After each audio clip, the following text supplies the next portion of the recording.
Deze Stwarrenbaan stiet hier net van neer. De Oranje Nassau-squale in Koortstertille viert de eind van de sponsoractie Struggle voor Bijbels. Voor die actie hebben ze haast €2500 ophellen.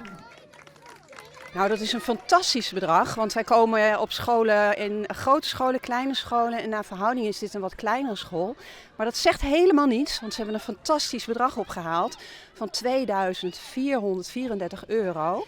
En daar kunnen wij dus 406 kinderbijbels voor uitdelen en ook de kinderen vertellen over het woord. En ja, dat is fantastisch. We kunnen ze leren uit de Bijbel en dan daarmee is ik in God gaan geloven. In de komende periode worden de Bijbels naar de orenkant van de wereld gebracht. En de band in Zuid-Afrika, die kennen haar gelok net op.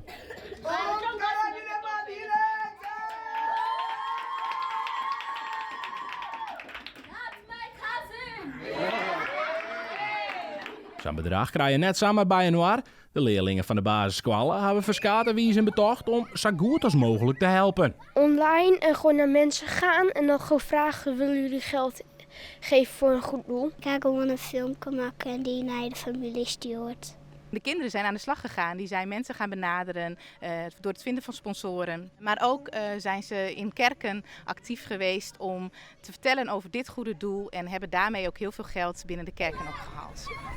Niet alleen maar leven voor onszelf, maar dat we juist ook een steentje mogen bijdragen in het leven van anderen. En op deze manier dat ook echt zichtbaar mogen laten zijn. Ja, ik denk dat dat getuigt van iets daadwerkelijks wat je ook echt kunt doen.